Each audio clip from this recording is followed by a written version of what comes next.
नमस्कार। विज्ञान, प्रौद्योगिकी, आविष्कार और नवाचार की खबरों के कार्यक्रम ज्ञान विज्ञान में आपका स्वागत है। मैं हूं आपके साथ ऐश्वर्या। आज के अंक में हम बात करेंगे भारत के पहले इंजीनियरिंग कॉलेज के रूप में स्थापित भारतीय प्रौद्योगिकी संस्थान रुड़की के 175वें स्थापना दिवस की। बताएंगे क्या है CSIR राष्ट्रीय भौतिक प्रयोगशाला द्वारा विकसित ब्लू लेजर प्रेरित व्हाइट लाइट उत्सर्जन तकनीक। खबरें और भी होंगी, लेकिन शुरुआत करते हैं इस अंक की सुर्खियों से।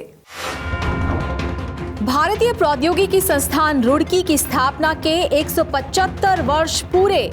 भारत के पहले इंजीनियरिंग कॉलेज के रूप में 1847 में हुई थी शुरुआत। इस गौरवशाली सफर में संस्थान ने हासिल की विश्व स्तरीय पहचान।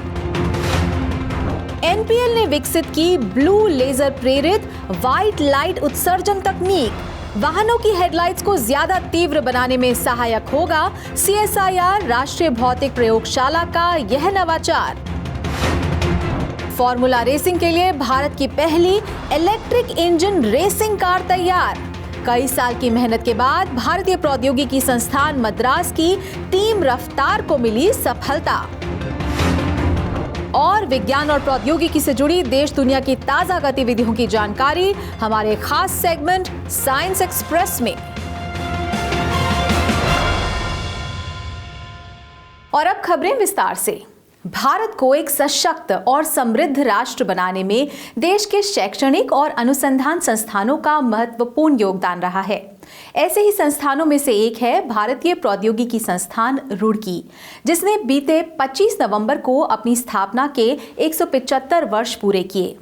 1847 में देश के पहले इंजीनियरिंग कॉलेज के रूप में स्थापित किया गया यह संस्थान आज विश्व स्तरीय शिक्षा देने के साथ साथ अपने नवोन्मेषी अनुसंधानों के द्वारा सस्टेनेबल समाज बनाने में प्रयासरत है। पेश है ज्ञान विज्ञान की एक रिपोर्ट।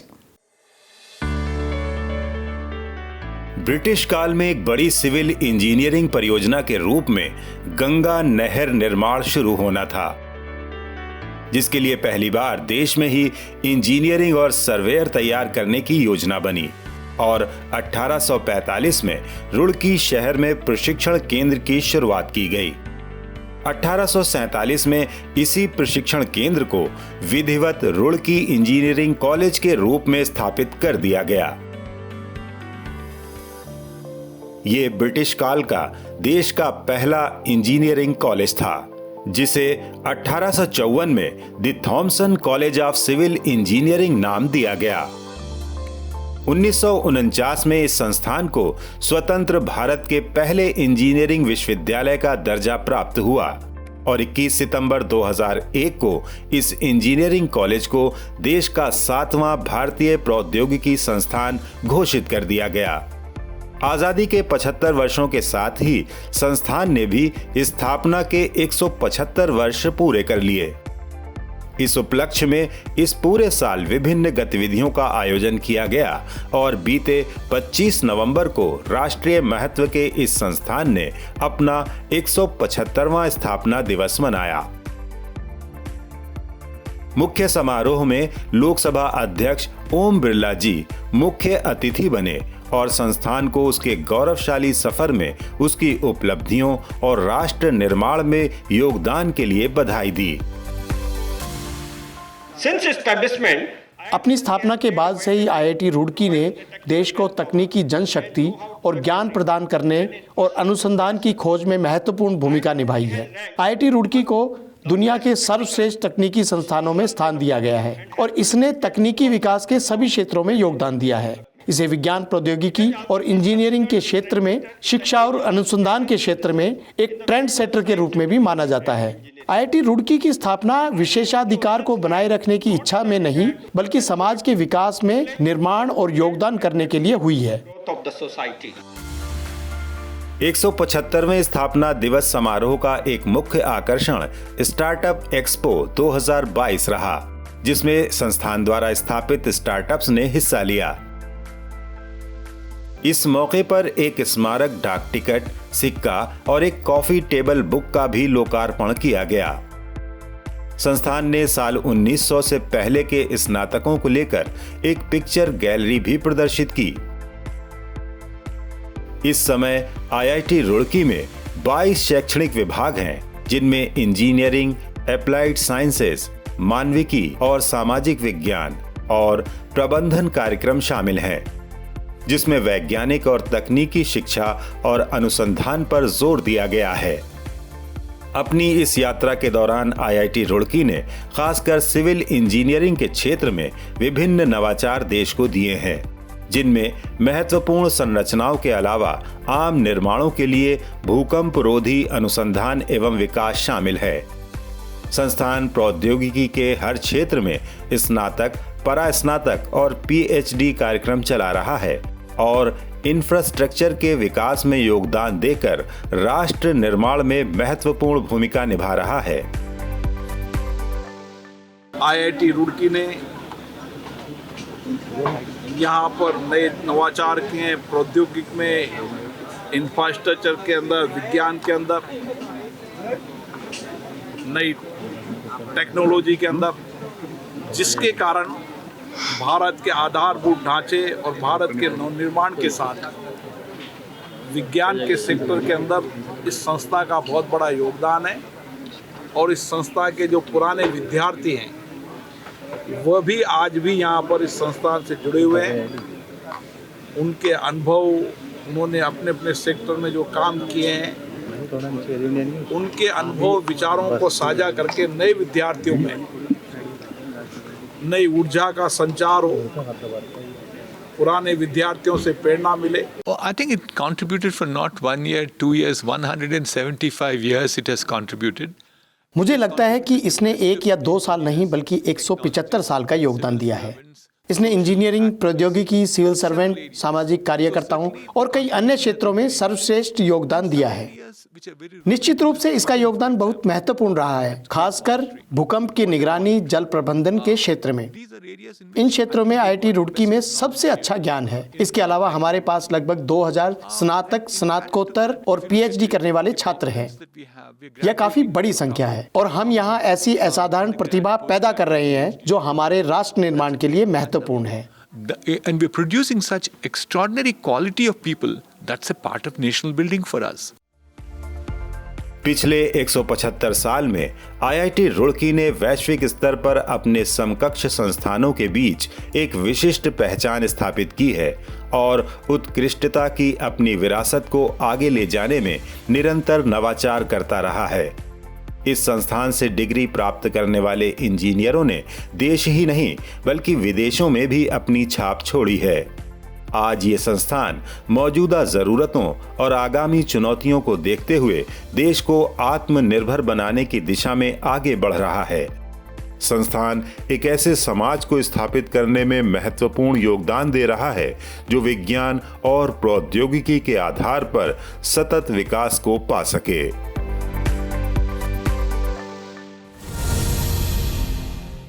भारतीय शोधकर्ताओं ने एक नई उपलब्धि के तौर पर ब्लू लेजर प्रेरित व्हाइट लाइट उत्सर्जन तकनीक विकसित की है। यह तकनीक वाहनों की हेडलाइट को ज्यादा तीव्र और कुशल बनाने में मदद करेगी।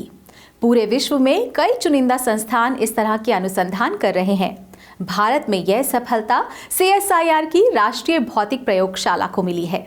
क्या है ये तकनीक, जानने के लिए देखते हैं ज्ञान विज्ञान की यह रिपोर्ट।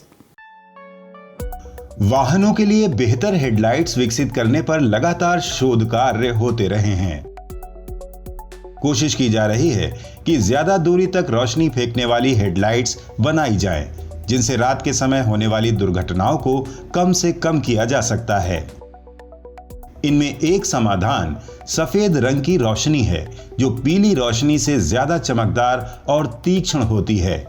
इसी कड़ी में फियाम इंडस्ट्री ने वैज्ञानिक तथा औद्योगिक अनुसंधान परिषद की नई दिल्ली स्थित राष्ट्रीय भौतिक प्रयोगशाला के शोधकर्ताओं से संपर्क किया और फोस्फर पदार्थ से सफेद रोशनी विकसित करने के लिए काम करने का समझौता किया।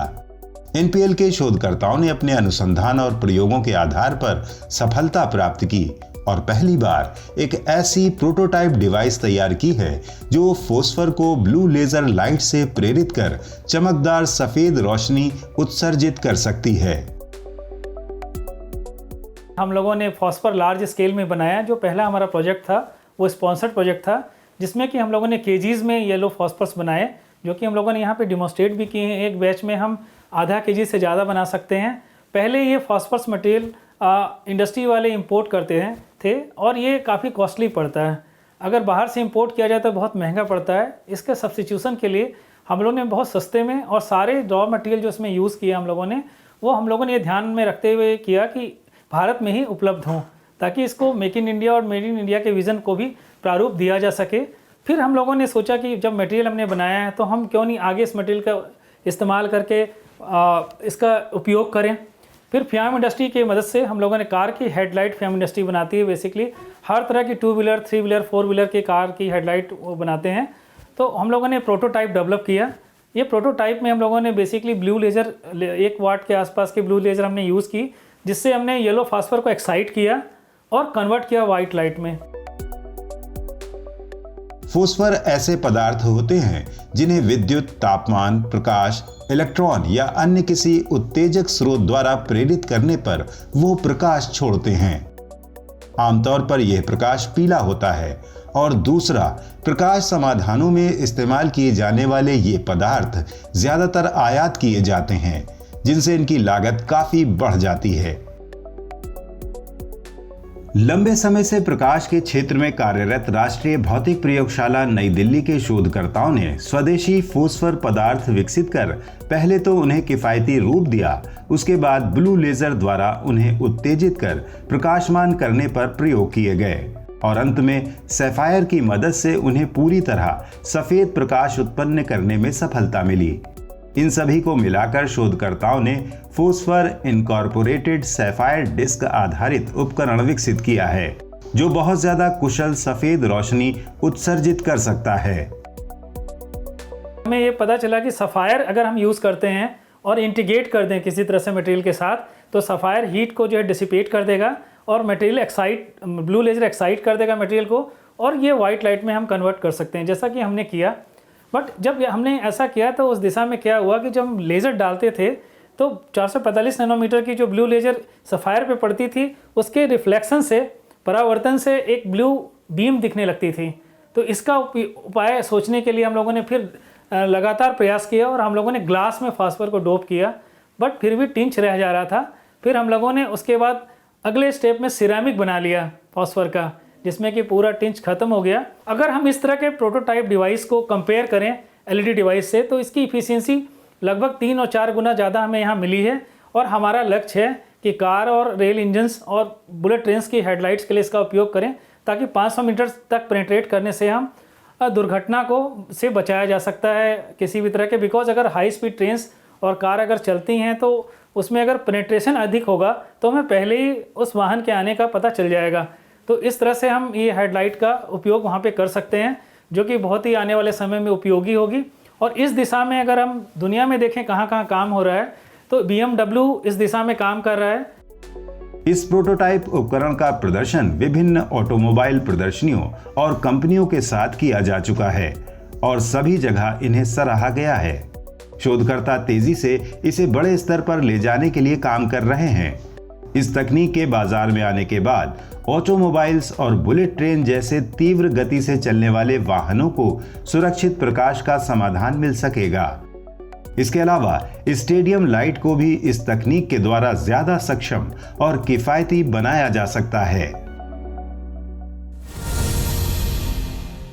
पिछले कई साल से अपनी परियोजना पर काम कर रहे भारतीय प्रौद्योगिकी संस्थान मद्रास की फॉर्मूला रेसिंग टीम रफ्तार ने अपनी पहली इलेक्ट्रिक रेसिंग कार को ट्रैक पर उतार दिया है। भारतीय इंजीनियरिंग छात्रों द्वारा तैयार इस कार को इलेक्ट्रिक वाहनों के क्षेत्र में एक बड़ी उपलब्धि कहा जा सकता है, जो देश की कार्बन उत्सर्जन में कमी लाने के लक्ष्य और मेक इन इंडिया मुहिम को सपोर्ट करती है। ज्ञान विज्ञान की एक रिपोर्ट। रफ्तार ऐसी कि नजर को भी ठहराना मुश्किल, रोमांच ऐसा कि पूरी दुनिया में इस खेल का बोलबाला। हम बात कर रहे हैं फार्मूला कार रेसिंग की, जिसके लिए सबसे ताकतवर इंजन और तकनीक का इस्तेमाल किया जाता है और लगातार इस दिशा में नए नए प्रयोग किए जा रहे हैं।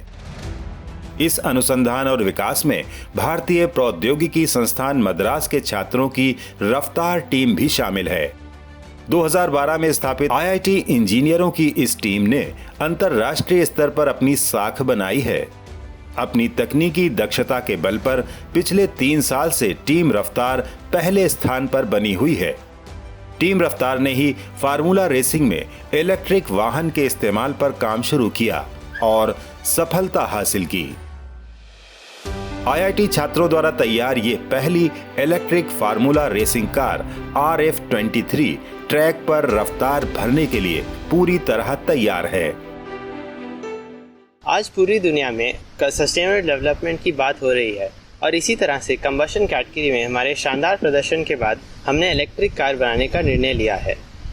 कोविड-19 की बाधाओं को पार कर हम मजबूती से लौट आए हैं और ये गाड़ी पूरी तरह से तैयार है। ये गाड़ी 0 से 100 की स्पीड तक 4 सेकंड में तय कर सकती है। एक रिसर्च टीम होने के नाते हमारा उद्देश्य है कि हम ऑटोमोटिव इंडस्ट्री में प्रगति ला सके। पूरी तरह भारतीय डिजाइन, मैन्युफैक्चरिंग और टेस्टिंग आधारित स्वदेशी इलेक्ट्रिक फार्मूला रेसिंग कार न सिर्फ पेट्रोलियम पर निर्भरता को कम करेगी, बल्कि इससे प्रदूषण की समस्या भी हल होगी। यह car internal combustion engine model की तुलना में ज्यादा बेहतर है, जिसकी परफॉर्मेंस को बेहतर से बेहतर किए जाने की संभावनाएं मौजूद हैं। इस कार की पूरी टेस्टिंग के बाद हम ड्राइवरलेस कैटेगरी की तरफ बढ़ना चाहते हैं और ऑटोनोमस रिसर्च की तरफ प्रगति करने की संभावना रखते हैं। हमारा रिसर्च क्लाउड स्टोरेज और प्रोसेसिंग की तरफ है, जो हमें इलेक्ट्रिक से ड्राइवरलेस की तरफ विकसित होने में सहायता कर पाएगा। हम एक सुरक्षित और एनर्जी एफिशिएंट ऑटोनोमस व्हीकल बनाने का उद्देश्य रखते हैं, जो भारत के भविष्य की तरफ एक महत्वपूर्ण कदम है।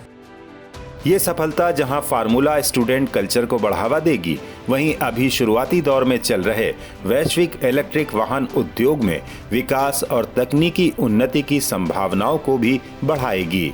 इस उपलब्धि ने टीम रफ्तार को दुनिया में सर्वश्रेष्ठ फार्मूला छात्र टीम बनने के लक्ष्य के और नजदीक कर दिया है।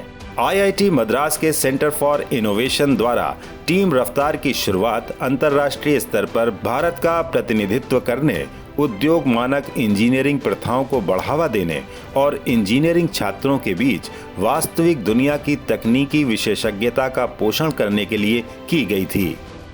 45 इंजीनियरों के इस दल का अपने लक्ष्य की दिशा में ये सफर लगातार जारी है।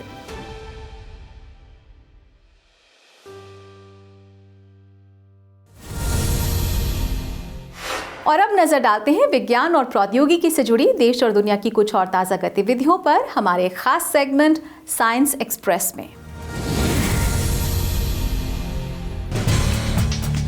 CSIR राष्ट्रीय भौतिक प्रयोगशाला नई दिल्ली के निदेशक प्रोफेसर वेणुगोपाल अचंता को प्रतिष्ठित भार एवं माप की अंतर्राष्ट्रीय समिति CIPM का सदस्य चुना गया है।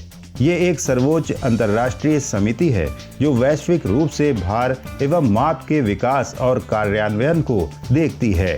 प्रोफेसर वेणुगोपाल पूरी दुनिया के 18 सदस्यों में से एक हैं और इस समिति में शामिल होने वाले 7वें भारतीय हैं।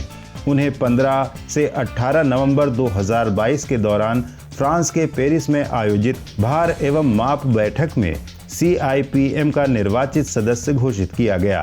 प्रोफेसर गोपाल का यह चुनाव न केवल CSIR NPL और देश में मेट्रोलॉजी की उन्नति के लिए महत्वपूर्ण है, बल्कि यह राष्ट्र के लिए गौरव की बात भी है, क्योंकि ये वैश्विक निर्णय लेने में भारत की वैश्विक स्वीकार्यता और भागीदारी को बढ़ावा देता है। वर्तमान में CGPM का प्रतिनिधित्व 64 सदस्य देशों द्वारा किया जाता है और प्रत्येक चौथे वर्ष में International Bureau of Weight and Measure France में इसकी बैठक होती है। भारत में विकसित दुनिया की पहली इंट्रानेजल कोरोना वैक्सीन को केंद्रीय औषधि मानक नियंत्रण संगठन से आपातकालीन स्थितियों में प्रतिबंधित उपयोग के लिए मंजूरी मिल गई है। ये जानकारी नई दिल्ली में जैव प्रौद्योगिकी विभाग के स्वायत्त संस्थानों की सोसाइटी की वार्षिक आम बैठक के दौरान केंद्रीय मंत्री डॉक्टर जितेंद्र सिंह ने दी। उन्होंने भारत बायोटेक लिमिटेड द्वारा इस वैक्सीन के विकास में सहयोग के लिए जैव प्रौद्योगिकी विभाग की सराहना की। इस मौके पर केंद्रीय मंत्री ने एक ऐतिहासिक निर्णय लेते हुए जैव प्रौद्योगिकी अनुसंधान और नवाचार परिषद ब्रिक बनाने के लिए डीबीटी के 14 स्वायत्त संस्थानों को शामिल करने की भी मंजूरी दे दी। ये स्वायत्त निकाय केंद्रीकृत और एकीकृत रूप से डीबीटी संस्थानों में विकसित नींव पर निर्माण करेगा, ताकि उनके विशिष्ट अनुसंधान जनादेश को बनाए रखते हुए तालमेल को बढ़ावा दिया जा सके और राष्ट्रीय प्राथमिकताओं को संबोधित करते हुए अत्याधुनिक अनुसंधान किया जा सके। इससे कोविड-19 जैसी चुनौतियों का सामना करने में आसानी होगी। दुनिया की पहली इंट्रानेजल वैक्सीन इसी तालमेल का नतीजा है, जिसे मिशन कोविड सुरक्षा कार्यक्रम के तहत विकसित किया गया है। फिलहाल इस वैक्सीन का बूस्टर खुराक के तौर पर प्रतिबंधित उपयोग 18 वर्ष और उससे अधिक आयु वर्ग के लोगों पर किया जा सकता है। CSIR के राष्ट्रीय विज्ञान संचार एवं नीति अनुसंधान संस्थान निस्पर की शोध पत्रिका Indian journal of biochemistry and biophysics ने अपने दिसंबर 2022 अंक को नैनो मेडिकल साइंसेज में अब तक की प्रगति नाम से एक विशेष अंक का रूप दिया है। ये विशेष अंक डीबीटी स्टार कॉलेज के तत्वाधान में institute of nano medical sciences और इंस्टीट्यूशन ऑफ एमिनेंस दिल्ली विश्वविद्यालय और करोड़ीमल कॉलेज के सहयोग से प्रकाशित किया जा रहा है। आपको बता दें, CSIR निस्पर विज्ञान एवं प्रौद्योगिकी में नवाचार के विभिन्न विषयों पर 16 पत्रिकाओं का प्रकाशन करता है। जैव रसायन, जैव भौतिकी एवं जैव प्रौद्योगिकी के विषय क्षेत्र में मासिक प्रीमियर पीयर रिव्यूड रिसर्च पत्रिका Indian journal of biochemistry and biophysics NIScPR की पत्रिकाओं में पहले स्थान पर है और वैश्विक स्तर पर शोधकर्ताओं और शिक्षाविदों से काफी ध्यान आकर्षित कर रही है। इस तरह के विशेष अंक न केवल पत्रिका की पहुंच में मदद करते हैं और इसके नेटवर्क का विस्तार करते हैं, बल्कि विभिन्न हितधारकों के बीच इसके प्रभाव को भी बढ़ावा देते हैं। पिछले दिनों पृथ्वी विज्ञान मंत्रालय के साथ साझेदारी में इसरो द्वारा महासागरों के अध्ययन के लिए तीसरी पीढ़ी के पृथ्वी अवलोकन उपग्रह ओशनसेट 3 का सफलतापूर्वक लॉन्च किया गया। भूप्रेक्षण उपग्रह 6 नाम से ये उपग्रह 26 नवंबर को श्री हरिकोटा के सतीश धवन अंतरिक्ष केंद्र से अन्य उपग्रहों के साथ लॉन्च किया गया था। उपग्रहों की ओशनसैट श्रृंखला महासागरों के अध्ययन से संबंधित भारत के महत्वाकांक्षी मिशन का हिस्सा है। अपनी तरह का ये तीसरा उपग्रह है जिसकी मदद से समुद्री शैवाल के वितरण से संबंधित आंकड़े प्राप्त करने, फाइटोप्लांक्टन निगरानी, मत्स्य संसाधन प्रबंधन, महासागरों द्वारा कार्बन अवशोषण, हानिकारक शैवाल में वृद्धि की चेतावनी और जलवायु अध्ययन सहित परिचालन और अनुसंधान संबंधी अनुप्रयोगों में सुधार हो सकेगा। ओशनसेट 3 में 3 निगरानी सेंसर यानी ओशन कलर मॉनिटर, समुद्री सतह तापमान मॉनिटर और KU बैंड स्कैट्रोमीटर लगाए गए हैं।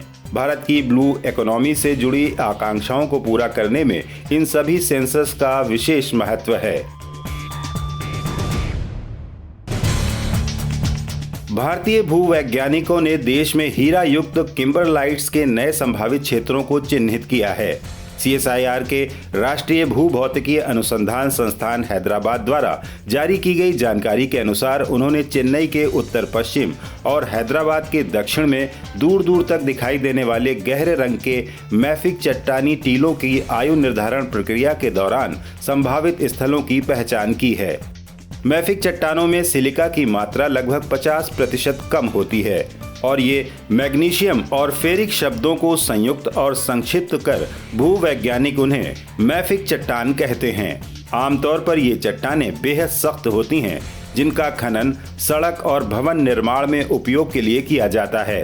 पूर्वी धारवाड़ क्रेटन क्षेत्र के विभिन्न हिस्सों में ऐसे 150 से अधिक किम्बरलाइट्स स्थलों की पहचान हो चुकी है, जिनमें से कर्नाटक के रायचूर और आंध्र प्रदेश के वज्रकुरुरु स्थित किम्बरलाइट क्षेत्र हीरा युक्त पाए गए हैं। ऐसे में माना जा रहा है कि नए चिन्हित क्षेत्रों की चट्टानों की गहराई में हीरे हो सकते हैं।